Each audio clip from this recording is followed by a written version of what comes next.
Hello बच्चों, एक बार फिर से आप सभी का अपने यूट्यूब चैनल पर स्वागत है। बच्चों, आज की क्लास में हम लोग कक्षा 10 का पहला चैप्टर रासायनिक अपक्रियाओं के प्रकार के विषय में अध्ययन करेंगे। जो हमारा आज का टॉपिक रहेगा, ये कक्षा 10 और 11 12 वाले सभी बच्चों के लिए कॉमन टॉपिक है। मुख्य रूप से कक्षा 10 का टॉपिक है ये, जिसका चैप्टर का नाम बच्चों क्या है वो आपको बता दें। चैप्टर का बच्चों नाम है रासायनिक अपक्रियाएँ एवं समीकरण, केमिकल इक्वेशन एवं केमिकल रिएक्शन। केमिकल रिएक्शन एवं केमिकल इक्वेशन के विषय में हम लोग आज पढ़ने वाले हैं। ये हमारा हाई स्कूल का चैप्टर नंबर 1 है। तो आइए बच्चों चलते हैं, शुरू करते हैं। सबसे पहले बच्चों आज का सेक्शन हम लोग शुरू करेंगे। जो हमारे केमिकल और फिजिकल चेंज होते हैं, भौतिक एवं रासायनिक परिवर्तन होते हैं, उन परिवर्तनों के आधार पर हम लोग ये पढ़ेंगे कि क्या क्या होता है। बेटा, जो भी हमारी रासायनिक अपक्रियाएं होती हैं मुख्य रूप से दो परिवर्तनों पर आधारित होती हैं। एक हमारा भौतिक परिवर्तन होता है, दूसरा हमारा रासायनिक परिवर्तन होता है। तो आइए चलते हैं कि जानते हैं कि भौतिक परिवर्तन क्या है और रासायनिक परिवर्तन क्या है। तो बच्चों, जो हमारा भौतिक परिवर्तन है, भौतिक परिवर्तन में इस परिवर्तन में पदार्थ की भौतिक अवस्था या उसके कुछ भौतिक गुण बदल जाते हैं। जैसे बच्चों, जो हमारी भौतिक अवस्था होती है, भौतिक अवस्था में पदार्थ के गुण बदलते हैं और वो अपनी पूर्व अवस्था को प्राप्त कर लेता है।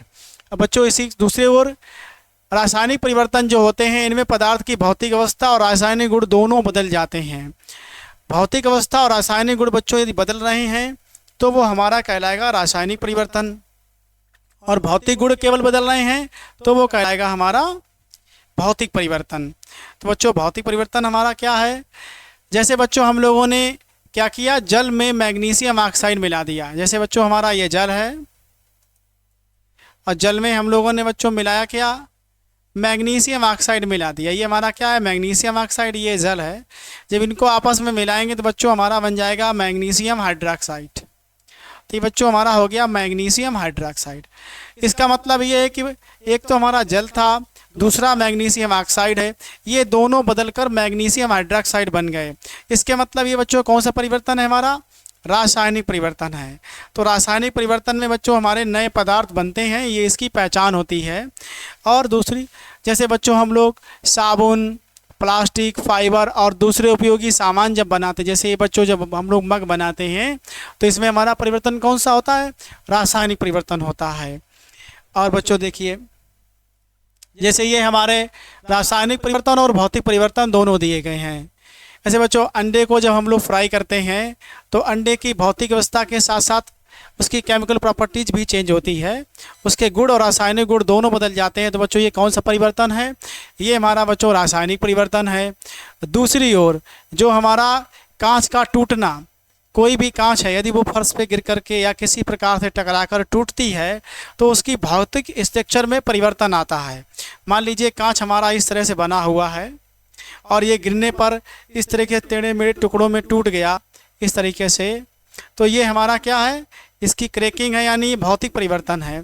और भौतिक परिवर्तन को हम लोग दोबारा पूर्व अवस्था में प्राप्त कर सकते हैं या उसको उसी स्थिति में ला सकते हैं, दोनों काम कर सकते हैं। रासायनिक परिवर्तन में ऐसा नहीं होता है। जैसे बच्चों, लोहे के कील में जंग लगना, लोहे में जंग लगना बच्चों कैसा परिवर्तन है, रासायनिक परिवर्तन है।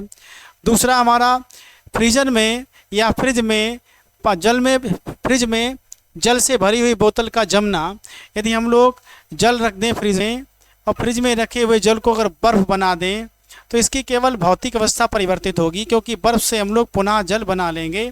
तो बच्चों कौन सा परिवर्तन है हमारा, ये भौतिक परिवर्तन। दूसरा, मोमबत्ती का पिघलना या मोम का जलना, ये हमारा कैसा परिवर्तन बच्चों है, रासायनिक परिवर्तन। और किसी कपड़े से या कागज़ से गिलास को साफ करना, ये हमारा परिवर्तन कैसा बच्चों है, भौतिक परिवर्तन है, क्योंकि उसमें ना तो कागज़ में कोई बदलाव होना है ना उसमें शीशे में कोई बदलाव होना है, वो अपनी स्थिति में बनी रहेंगी। दूसरी ओर बच्चों, जब हम लोग खट्टा या मीठा खाते हैं, जो भी खट्टा मीठा पदार्थ खाते हैं उसमें बच्चों हमारा जो परिवर्तन होता है वो कैसा होता है, रासायनिक परिवर्तन। दूसरी ओर पर मक्खन पिघलाते हैं। जैसे मक्खन हमारा कोई ये टोस्ट दिया गया है, इस टोस्ट पे मक्खन रख दिया और उसको पिघला रहे हैं, तो मक्खन को पिघलाने पर उसमें केवल भौतिक परिवर्तन होगा, जबकि मक्खन को जलाने पर उसमें बच्चों रासायनिक परिवर्तन होगा। तो भौतिक परिवर्तन, रासायनिक परिवर्तन आप समझ पाए कि भौतिक परिवर्तन। और आपको सबसे बड़ी बात बता देंगे अभी कि भौतिक परिवर्तन, रासायनिक परिवर्तन की पहचान कैसे आप कर पाएंगे। अगला बच्चों, जैसे चीनी में पानी या नमक का घोल, चीनी ले ली बच्चों और चीनी में आपने पानी मिला दिया।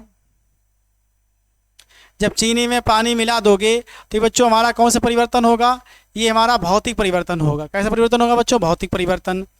यदि हम लोग चीनी और पानी को मिले हुए चीनी पानी के मिश्रण को जला दें, बहुत ज़्यादा ताप पर गर्म करके जला दें, तो चीनी जल जाएगी और कार्बन मिलेगा। ऐसी स्थिति में उसमें रासायनिक परिवर्तन होगा। अगर चीनी को पानी में मिला रहे हैं तो भौतिक परिवर्तन है, और चीनी को जला रहे हैं तो उसमें रासायनिक परिवर्तन है। दोनों अंतर है बच्चों इसका, ठीक है। तो पानी का बाष्पीकरण, ये हमारा कैसे परिवर्तन है बच्चों, भौतिक परिवर्तन है। अगर हम लोग पानी को अगर वाष्प में बदल देंगे तो वो अवस्था परिवर्तित कर लेगा और दोबारा वो अपनी पूर्व अवस्था में आ जाएगा, जैसे उसको ठंडा करेंगे। तो पानी से बर्फ़ बनना, बर्फ़ से वाष्प बनना, ये तीनों आपस में अल्टरनेट चेंज होते हैं। ये सभी के सब बच्चों भौतिक परिवर्तन है। बल्ब का जलना भी भौतिक परिवर्तन है, मोम का पिघलना भौतिक परिवर्तन है, जबकि मोम का जलना रासायनिक परिवर्तन है। बल्ब के फिलामेंट में ऑक्सीकरण की क्रिया होना रासायनिक परिवर्तन है। आइए बच्चों आगे बढ़ते हैं। अब बच्चों जो हमारी रासायनिक अपक्रियाएं होती हैं वो कितने प्रकार की होती हैं उनके विषय में पढ़ते हैं बच्चों। रासायनिक अपक्रियाओं के प्रकार क्या हैं, तो बच्चों इस चैप्टर में रासायनिक अपक्रियाएं जो हमारे दी गई हैं उनमें से हम लोग संयोजन अपक्रिया पढ़ेंगे बच्चों।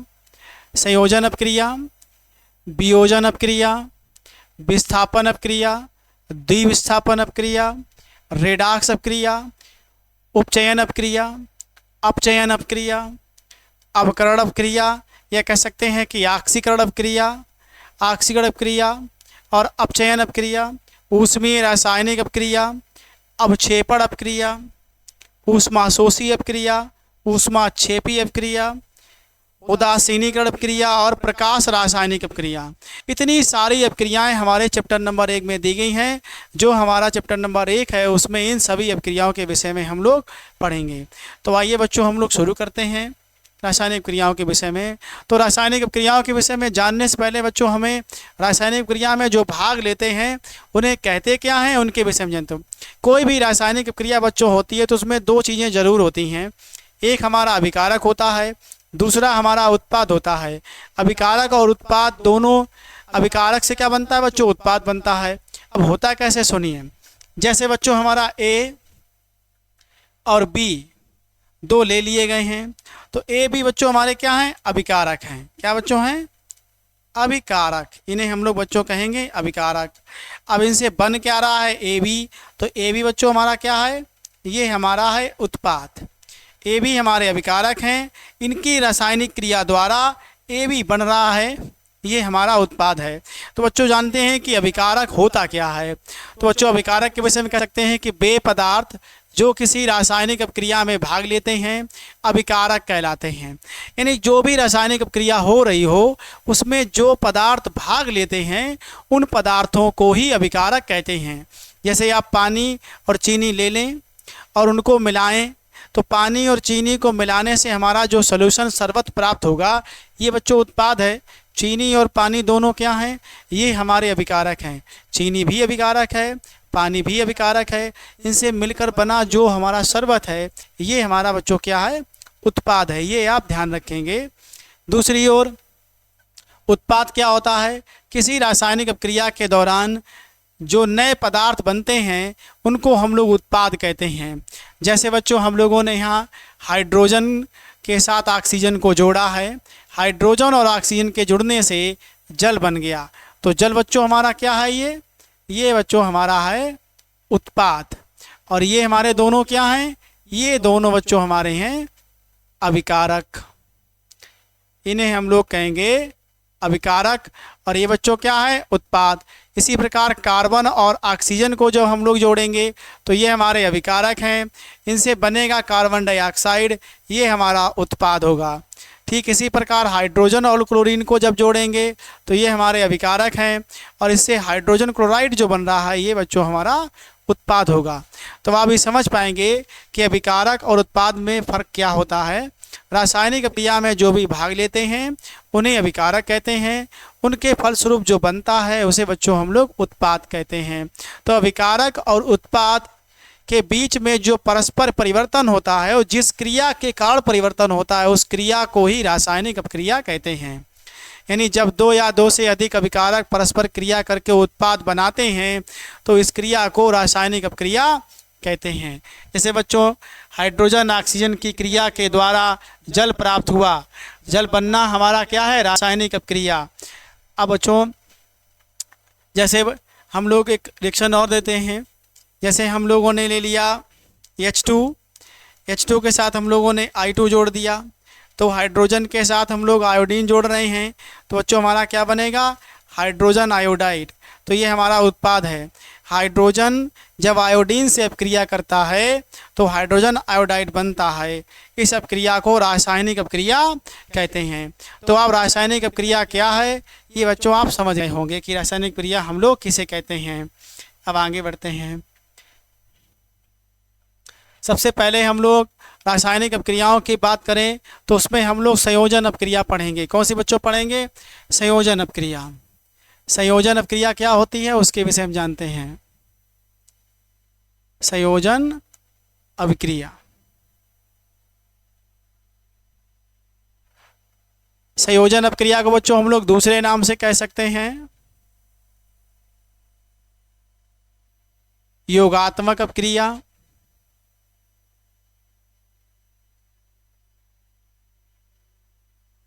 तीसरा नाम हम लोग कह सकते हैं बच्चों योगज अपक्रिया।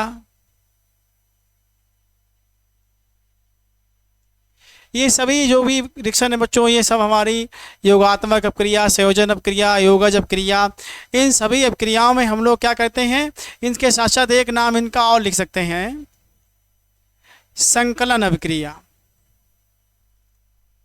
संकलन अपक्रिया। तो रासायनिक अपक्रियाओं में नंबर 1 बच्चों क्या है, संयोजन अपक्रिया, या उसे हम योगात्मक अपक्रिया कहें, या उसे योगज अपक्रिया कहें, या उसे संकलन अपक्रिया कहें। योग का मतलब बच्चों क्या होता है, जुड़ना। योग का मतलब सीधे सीधे क्या है, जुड़ना। इसके मतलब हम लोग दो चीजें जोड़ के एक बना दें तो क्या हो जाएगा बच्चों, योगात्मक। जैसे हम लोगों ने ऑक्सीजन ले लिया,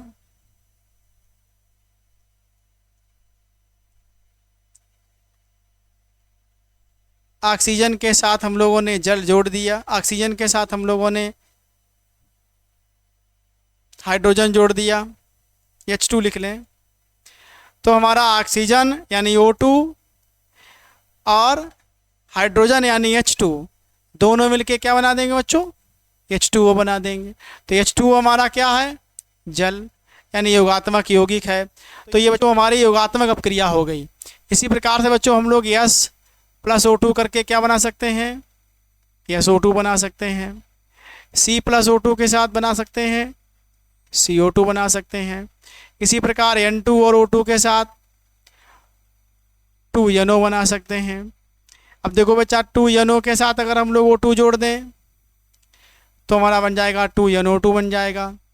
इसमें आप एक चीज़ बच्चों देखो जो जानने वाली बात है, इसमें हम लोगों ने क्या किया हुआ है, इन सभी में हम लोगों ने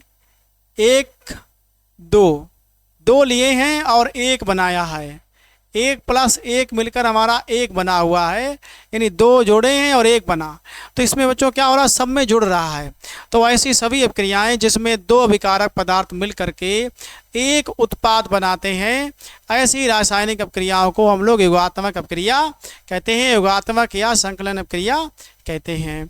तो आज के सेक्शन में बच्चों हम लोग ने क्या पढ़ा हुआ है कि हमारे रासायनिक क्रियाएं क्या हैं, रासायनिक क्रियाओं के प्रकार कितने हैं, और अब प्रकार के साथ साथ हमारे परिवर्तन कितने प्रकार के होते हैं। तो बच्चों एक बार फिर हम आपको वापस ले चलते हैं और एक बार फिर से बता दें कि सबसे पहले हम लोगों ने भौतिक और रासायनिक परिवर्तन पढ़े हुए हैं कि हमारे भौतिक परिवर्तन क्या होते हैं और रासायनिक परिवर्तन क्या होते हैं। इसके बाद होने वाली सभी रासायनिक अपक्रियाओं के विषय में बेटा पढ़ा हुआ है। जो हमारी संयोजन अपक्रिया है इसके विषय में हम लोगों ने पढ़ लिया है कि जब दो या दो से अधिक पदार्थ हमारे आपस में जुड़ते हैं और एक उत्पाद बनता है तो उसे बच्चों हम लोग क्या कहते हैं, संयोजन या संकलन अपक्रिया। आज के सेक्शन में बच्चों हम लोग इतना ही पढ़ेंगे। कल के टॉपिक में हम लोग बच्चों जितनी हमारी अपक्रियाएं शेष बची हुई हैं उन अपक्रियाओं को पूरा करेंगे। आशा है कि आपको ये समझ में आएगा और जो भी समस्या बच्चों रहे हमें आप कमेंट बॉक्स में ज़रूर अंकित करें। यदि चैनल को अभी तक आपने सब्सक्राइब नहीं किया तो इसे सब्सक्राइब करें और अपने मित्रों को शेयर करें। आपको प्रत्येक दिन किसी न किसी टॉपिक पर ज़रूर क्लास मिलेगा। आज के लिए बच्चों इतना ही, धन्यवाद।